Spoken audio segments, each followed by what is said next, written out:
Olá, seja bem-vindo ao Giro. Eu sou Carolina Moran e esse é o podcast em que você fica muito bem informado em cerca de 5 minutos.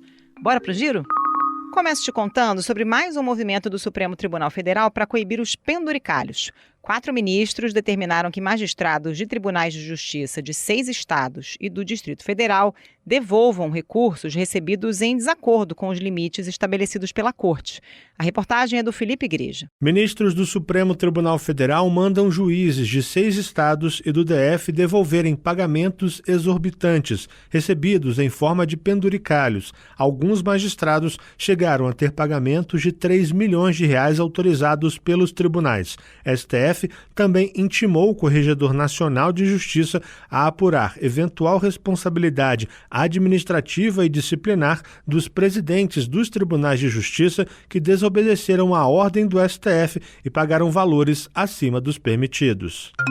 A Agência Nacional de Proteção de Dados determinou que o Discord suspenda as transmissões ao vivo, as chamadas lives.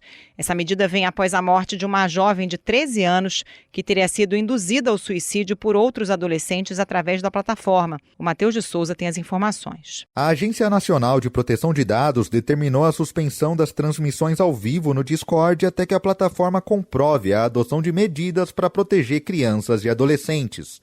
A decisão veio após um caso grave de coerção de uma menor durante uma live, segundo denúncia. Para especialistas, a medida pode ter resultado a curto prazo. No entanto, usuários podem migrar para plataformas com menos mecanismos de proteção no futuro.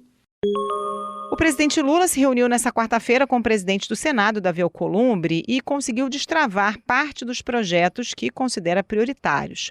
No entanto, seguem sem previsão de votação no Senado o fim da escala 6x1 e a PEC da Segurança Pública. A Rani Veloso acompanhou. Após 3 meses de afastamento, o presidente Lula e o presidente do Senado, Davi Alcolumbre, retomaram as relações institucionais. A reaproximação foi selada nesta quarta durante reunião no Palácio da Alvorada. O movimento envolve interesses mútuos nas relações estaduais deste ano e tenta destravar pautas prioritárias do governo no Congresso, como o fim da escala 6x1, a PEC da Segurança e a taxação de compras internacionais. O ministro José Guimarães ressaltou que Alcolumbre está absolutamente sintonizado com a reeleição de Lula no estado dele, o Amapá. O Congresso deu início aos trabalhos da Semana de Esforço Concentrado para votar projetos pendentes antes das eleições. Câmara e Senado aprovaram o projeto que permite ao governo usar a receita extra obtida pela União com a venda de petróleo para reduzir impostos sobre combustíveis. O texto também retira uma série de despesas do teto de gastos do arcabouço fiscal. Esse era um dos temas prioritários para o governo. Uma outra prioridade, a instalação da comissão mista para analisar a medida provisória que acabou com a taxa das blusinhas, foi adiada por falta de acordo. Na Câmara dos Deputados foi instalada a comissão especial que vai analisar a PEC da redução da maioridade penal de 18 para 16 anos. A votação deve acontecer só após as eleições de outubro.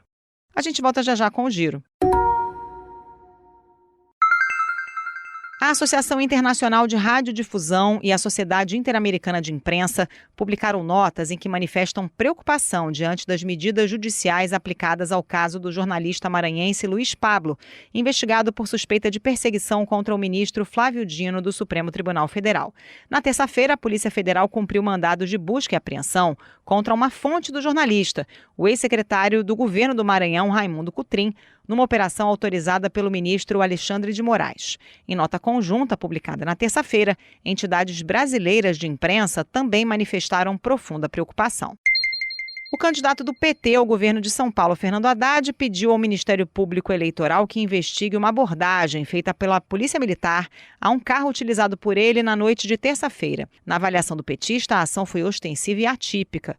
O Pedro Pupolin nos conta. Fernando Haddad pediu ao Ministério Público Eleitoral que apure o que ele chamou de abordagem atípica da PM ao motorista que o acompanha. Segundo o candidato do PT ao governo de São Paulo, o profissional foi seguido por uma viatura com faróis apagados por cerca de 40 minutos após deixá-lo em casa. Diante do episódio, a defesa solicitou a identificação dos oficiais envolvidos e garantias de segurança para as eleições. A Secretaria de Segurança Pública informou que investiga o caso.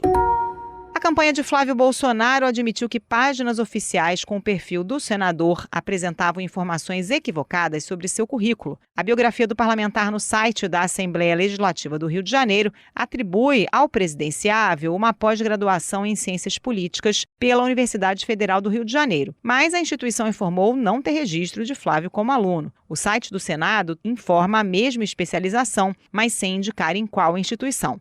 A campanha do senador afirma que registros diferentes de sua formação acadêmica correta são erros ou equívocos e diz já ter solicitado correções. Para saber mais sobre as notícias que você ouviu aqui no Giro, acesse cbn.globo.com ou o aplicativo da CBN. Por lá tem as reportagens completas e análise do nosso time de comentaristas. Se você está gostando do nosso Giro, aproveite para seguir a gente no Spotify ou no Amazon Music, favoritar no Deezer ou no aplicativo da CBN, assinar no Apple Podcast e se inscrever no YouTube Music ou no Castbox. Assim você recebe uma notificação sempre que tiver um episódio novo. E dá 5 estrelas pra gente no Spotify para dar aquela força. Até o próximo Giro.